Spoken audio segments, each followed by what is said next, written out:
Faustino Catalina y Eva Galbache. Iglesia Noticia. COPE. Estar informado. Saludos amigos, muy buenos días en este domingo 6 de diciembre de 2015, el segundo del tiempo litúrgico del Adviento y en el momento de comenzar una nueva cita semanal con la actualidad eclesial de España y del mundo aquí en el informativo Iglesia Noticia y en el programa 1442 que hacemos en esta ocasión para ustedes con Rosa Muñoz en el control de sonido y Amparo Latre en la producción. Lo primero, titulares. El próximo martes, en la fiesta de la Inmaculada Concepción, el Papa Francisco abrirá el año jubilar de la Misericordia. El domingo pasado abrió la Puerta Santa en la Catedral de Bangui, en la República Centroafricana. En la Cumbre del Clima de París, el Vaticano pide un acuerdo global y ético para reducir los impactos del cambio climático, combatir la pobreza y promover la dignidad del ser humano. Se ha celebrado el Encuentro Nacional del Diaconado Permanente y el de Delegados del Patrimonio y Turismo y Tiempo Libre. El arzobispo Claudio María Celli, presidente del Consejo Pontificio para las Comunicaciones Sociales, premio Bravo especial en los galardones que concede la Comisión Episcopal de Medios de Comunicación. Ayer fueron beatificados en Perú 3 misioneros mártires asesinados por el grupo guerrillero Sendero Luminoso. Faustino Catalina y Eva Galbache. Iglesia Noticia. COPE. Estar informado. Comenzamos la actualidad de hoy en el Vaticano porque ya está todo preparado para la inauguración el próximo martes en la fiesta de la Inmaculada Concepción de la Virgen del año jubilar de la Misericordia que se prolongará hasta el 20 de noviembre de 2016 en la solemnidad litúrgica de Jesucristo, Rey del Universo.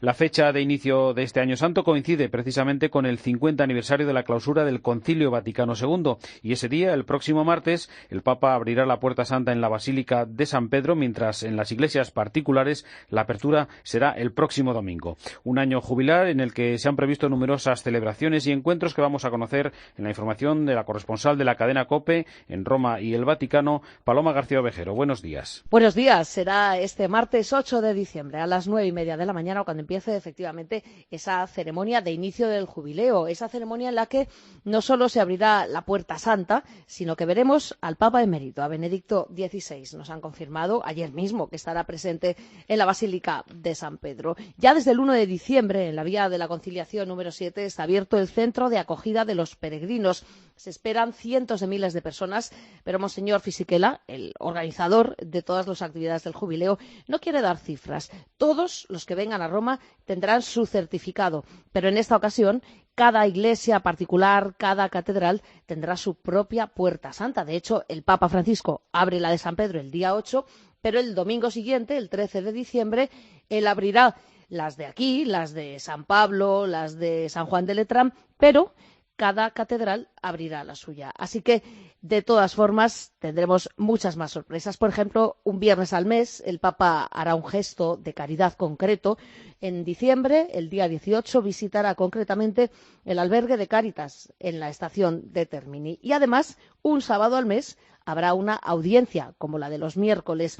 En definitiva, no se sabe cuánta gente va a venir, pero el calendario de los grandes eventos está ya al completo, desde este martes hasta noviembre de 2016. Es más, el mismo martes 8, por la mañana, tenemos la apertura del jubileo. Por la tarde, el Papa, como cada año, el Día de la Inmaculada, irá ante la Embajada Española de la Santa Sede para depositar allí la corona de flores y por la noche veremos un espectáculo fotográfico proyectado sobre la fachada y la cúpula de San Pedro, siempre con motivos relacionados con el medio ambiente, tanto por la Laudato Si como por la COP21 que se está desarrollando en París. Pero bueno, podemos destacar muchos eventos, no solo esta Inmaculada Concepción, sino después la solemnidad de la Sagrada Familia y en enero la de María Santísima, Madre de Dios, que será el día en el que se abre la Puerta Santa de la Basílica de Santa María la Mayor.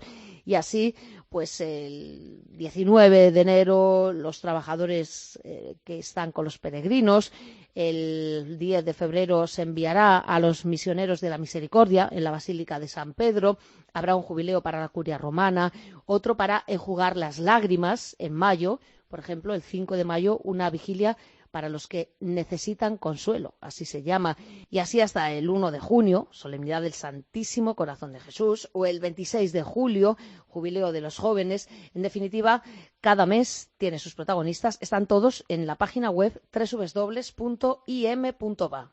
www.im de iglesiamisericordia.va. El lunes finalizó la visita apostólica del Papa Francisco a Kenia, Uganda y la República Centroafricana. Un intenso viaje, el primero de este Papa al continente africano, del que hizo balance en la audiencia general del miércoles y que recordamos ahora, Paloma. Pues sí, el miércoles lo decía él mismo y en varios idiomas. En Kenia los animé a cuidar sus riquezas naturales y espirituales, constituidas por los recursos de la tierra, de las nuevas generaciones y los valores que forman la sabiduría de los pueblos, para que sea justo, inclusivo y sostenible. En Uganda, bajo la memoria de sus mártires, he constatado el testimonio de esperanza de tantos discípulos misioneros que, no obstante las dificultades, buscan vivir según el Evangelio. En la República Centroafricana he querido abrir en la Catedral de Bangui la primera puerta santa del Jubileo de la Misericordia. El Papa no solo esto, sino que ya en el avión de vuelta, preguntado por cuál era el gran momento, la gran riqueza o el mejor recuerdo que se traía de África, nos contestaba esto a bordo. Quella folla, quella gioia, quella capacità di festeggiare, far festa con lo stomaco vuoto. Ese gentío, esa alegría, esa capacidad de festejar, de hacer fiesta con el estómago vacío. Para mí África ha sido una sorpresa. Dios nos sorprende, también en África sorprende. Dios ci sorprende, ma anche l'Africa ci sorprende. Parece que el Papa se ha traído eso que llaman el mal de África. Así es, Paloma. En COPE hizo balance de este viaje el director de la revista Mundo Negro, el religioso comboniano Jaume Calvera. Yo creo que haya alguien que haya hablado públicamente, que haya verbalizado el principio de que es posible vivir en paz, de que se puede vivir en paz, de que tienen que vivir en paz comunidades que ahora están enfrentadas, especialmente musulmana, cristiana, en Centroáfrica, Seleka, Antibalaka. Yo creo que eso tiene fuerza, pero eso tiene fuerza porque lo ha dicho un líder mundial, Papa, que también es un jefe de Estado, lo ha dicho in situ, lo ha dicho desde allí, no desde fuera, desde la seguridad que ofrece un palacio presidencial. Lo ha dicho desde ahí, desde el corazón de la pobreza, desde el corazón del conflicto. Y eso creo que ha tocado profundamente a la gente y no me cabe duda de que habrá un cambio de actitud. Seguirán existiendo los mismos que quieran cometer barbaries, pero en el fondo estos mensajes calan en lo profundo de la gente y el africano tiene un corazón muy vivo para captar y entender estos sentimientos, estas palabras. Y en Iglesia Noticias, el momento para el comentario desde Roma de Antonio Pelayo. Buenos días. Buenos días. Durante este año ya cercano a su fin, Francisco ha realizado 5 viajes internacionales: Sri Lanka y Filipinas, la ciudad de Sarajevo, Ecuador, Bolivia y Paraguay en mayo, posteriormente Cuba y los Estados Unidos y por fin Kenia, Uganda y la República Centroafricana. Este último viaje había suscitado muchas inquietudes y movilizado a miles de policías y militares para garantizar su seguridad. Pero Bergoglio ha regresado a Roma incólume y muy satisfecho. África ha sido para mí una enorme sorpresa, confía a los periodistas en el vuelo de regreso. Dios nos sorprende, añadió, pero también África nos sorprende. El viaje pasará a la historia sin duda por un hecho muy significativo. Con una iniciativa sin precedentes, el pontífice abrió la Puerta Santa, símbolo por excelencia del jubileo, en Bangui, la capital de la República Centroafricana, que es el corazón geográfico del continente negro. Pero no ha sido el único gesto histórico del Papa. Con su sola presencia, que muchos habían considerado imposible, ha proclamado la necesidad de reconciliación y de paz, de desarrollo y solidaridad. África es una víctima, dijo también en el avión. Por eso yo amo a África, porque ha sido la víctima de otras potencias. Es un amor correspondido. Durante 6 días hemos visto a esas multitudes que le han acompañado con un fervor y un entusiasmo que le han dejado estupefacto. ¿Cómo pueden ser tan felices?, se preguntaba, con el estómago vacío. Millones de africanos se desplazaron para verlo y recibir su bendición. Algunos de ellos recorrieron muchos kilómetros en la selva para salir a su encuentro, como esa religiosa italiana de 81 años que llegó del vecino Congo a bordo de una canoa, acompañada por una niña, para poder besar la mano del obispo de Roma. Desde Roma les ha hablado Antonio Pelayo. Gracias, Antonio. La cumbre de las Naciones Unidas sobre el cambio climático de París entra ya en la recta final con el interrogante de los resultados y compromisos que de ella salgan. Un encuentro mundial al que se refirió ampliamente el Papa Francisco en su intervención en la oficina de la ONU en Uganda y en el que esta semana ha intervenido como representante de la Santa Sede el secretario de Estado del Vaticano, el cardenal Parolin.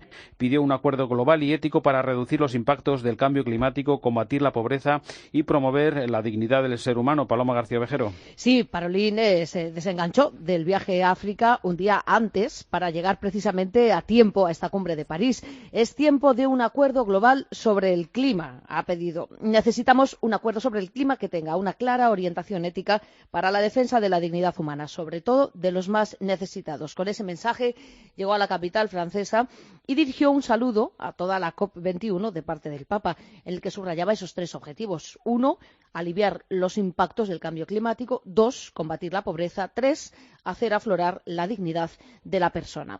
Lo dijo Parolin en París, pero lo decía también el Papa en África. Sería trágico que los intereses particulares prevalezcan sobre el bien común y lleven especialmente a una manipulación de la información. A bordo de ese avión, también preguntado el Papa por los periodistas que le acompañábamos, habló de suicidio.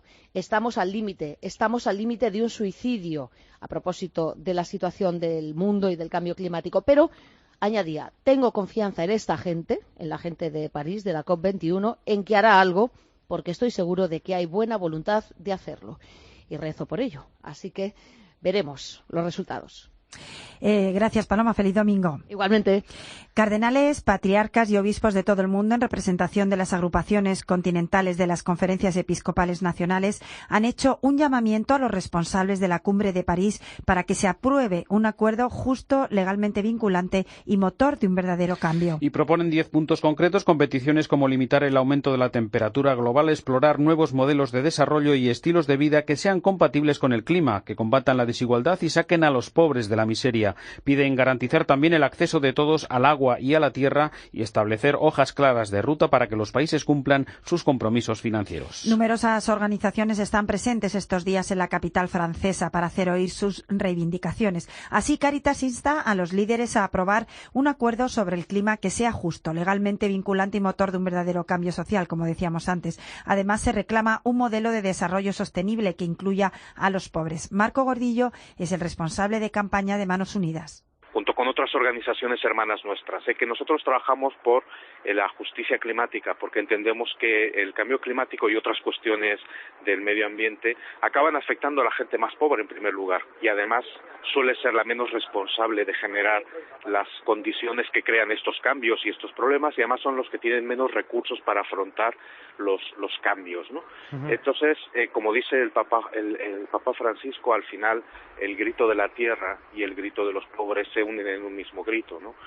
Cambiamos de asunto. Los obispos argentinos han pedido a los gobernantes de aquel país que reconozcan el drama nacional del narcotráfico en un clima de indefensión institucional que reclama la responsabilidad de legisladores y también del Poder Judicial. Corresponsal en Argentina, Ernesto Coco.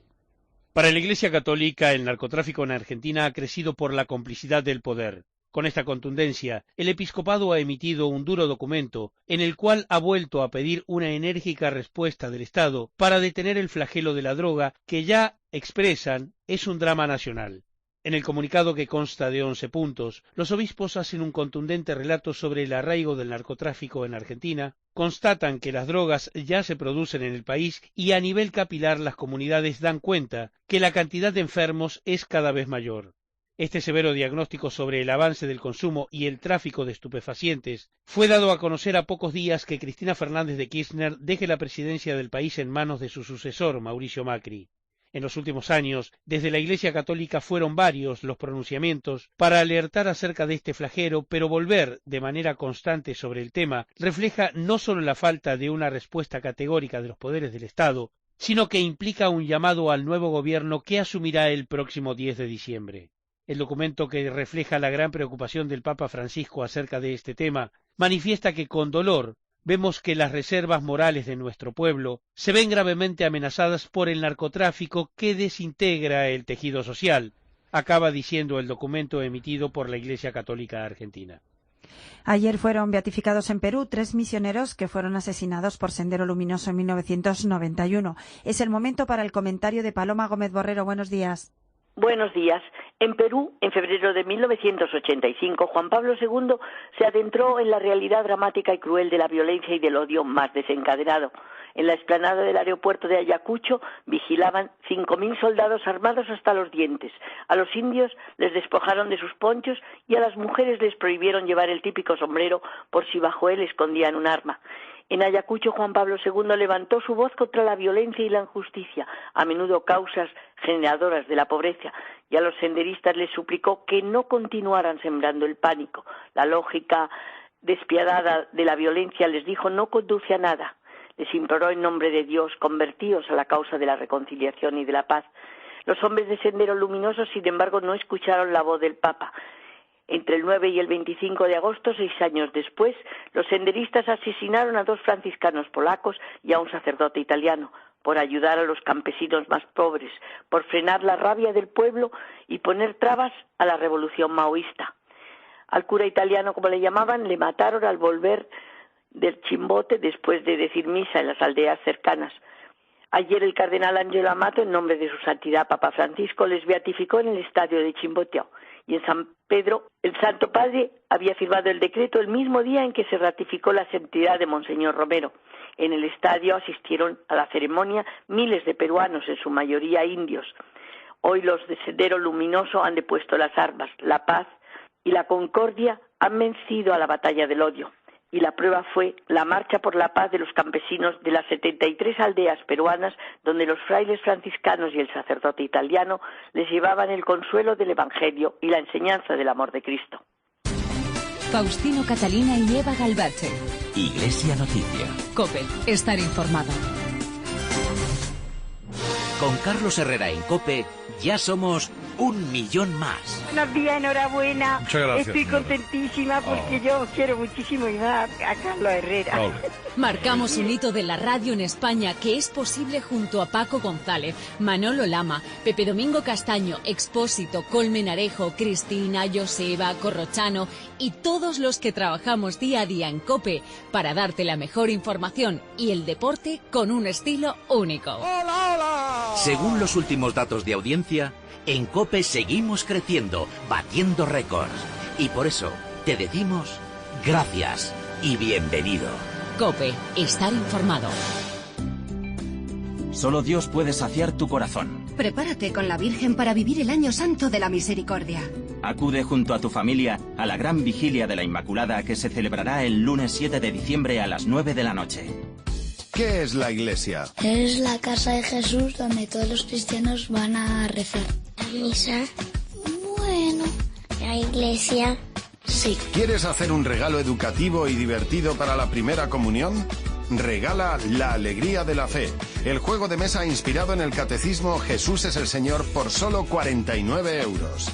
Pídelo en laalegriadelafe.com o en el 91 343 97 91. Faustino Catalina y Eva Galbache. Iglesia Noticia. COPE. Estar informado.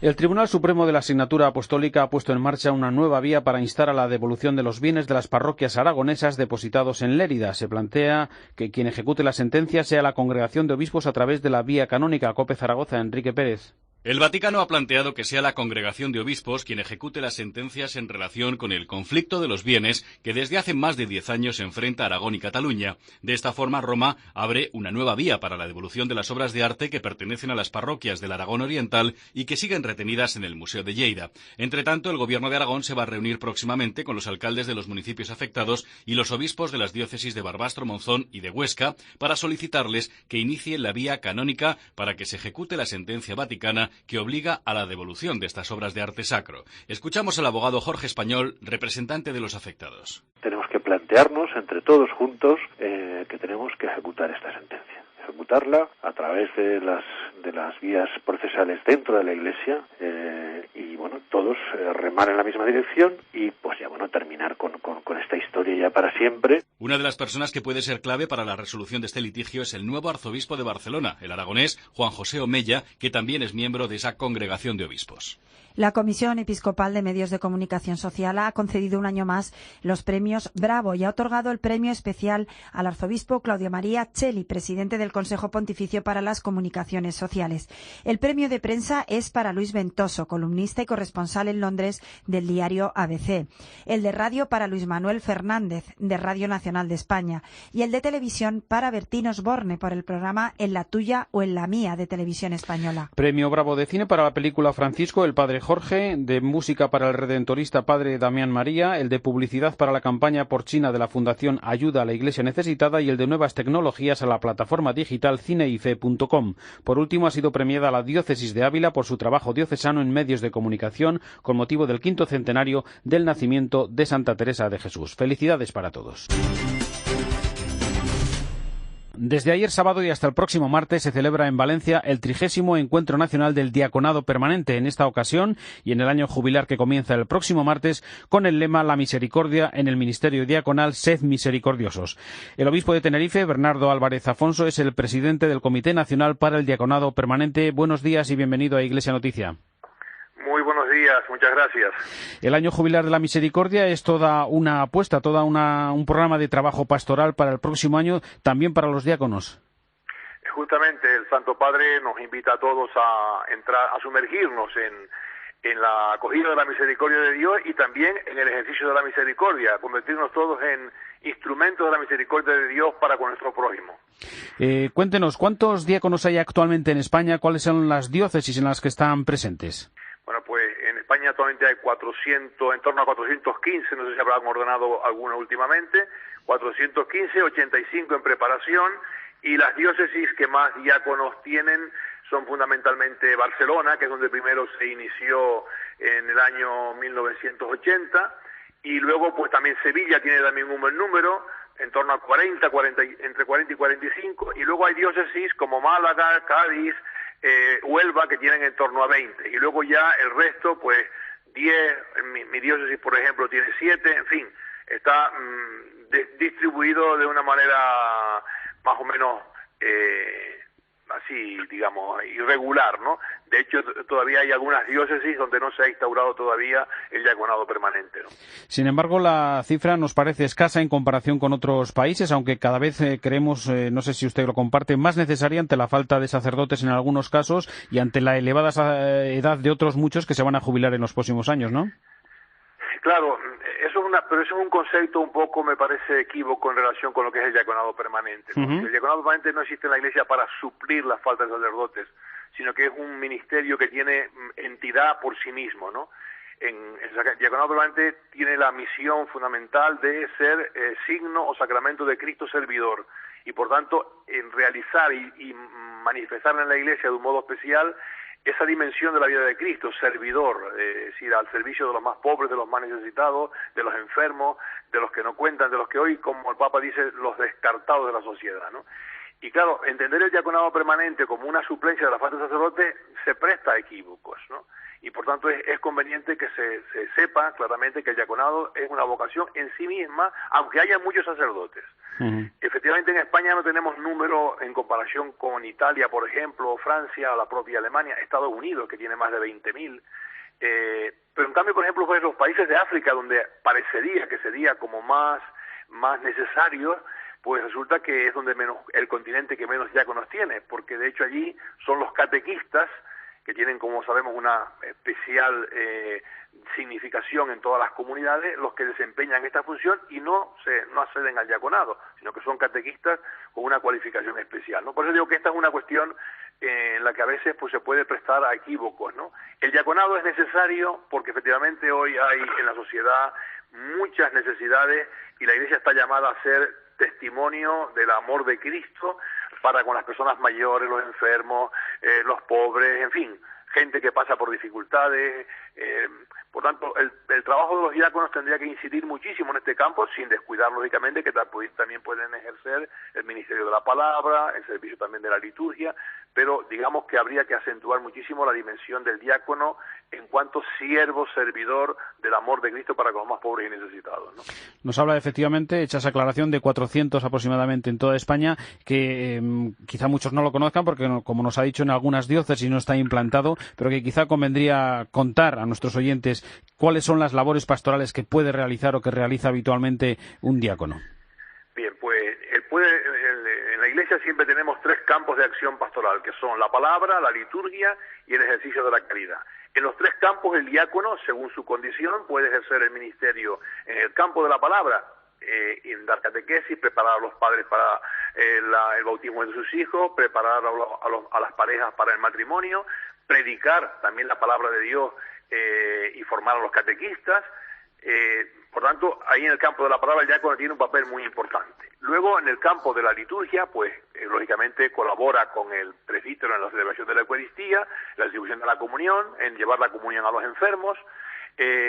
Luego puede celebrar el sacramento del bautismo, también el ser testigo o ministro del sacramento del matrimonio. Y luego, en cuanto a su vida personal, celebra la liturgia de las horas, que es una celebración litúrgica muy importante, que el diácono, como todo sacerdote o consagrado, reza personalmente, y que es un gran bien a la Iglesia.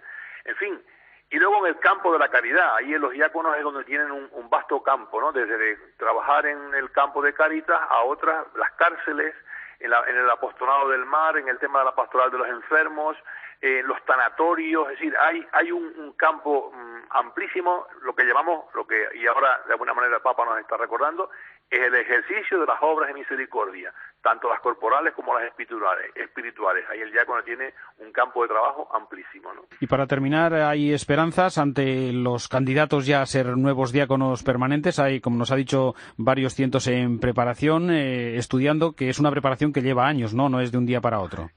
Sí, claro, es que tienen que hacer la formación teológica fundamental, por lo menos los 3 años que equivalen en España a lo que se llama el máster en teología, porque lógicamente al ejercer un ministerio en el que tienen que predicar la palabra, pues lógicamente la formación es fundamental, ¿no? Para que de alguna manera su preparación sea un auténtico servicio a la difusión de la palabra de Dios y que sea siempre en comunión con la doctrina y con la enseñanza de la Iglesia, ¿no? Por eso, claro, los diáconos permanentes, en su mayoría, salvo algunos que hay, pero muy pocos, son personas casadas, con hijos, que tienen su profesión civil, de la que viven y sostienen a su familia, y eso, lógicamente, pues les condiciona muchísimo tanto la preparación como luego la amplitud del ejercicio del ministerio, ¿no? Bien, es verdad que actualmente, como algunos ya se han jubilado en el trabajo civil, pues disponen de mucho más tiempo y son desde luego una ayuda valiosísima en lo que es la pastoral en las parroquias y en las distintas actividades que el obispo les encomienda en la diócesis, ¿no? Don Bernardo Álvarez Afonso, obispo de Tenerife y presidente del Comité Nacional para el Diaconado Permanente, gracias por estar con nosotros con motivo de ese encuentro nacional que se celebra estos días en Valencia. Gracias, buenos días. Pues sí, aquí estamos, saludos desde Valencia para toda España. Un abrazo fuerte.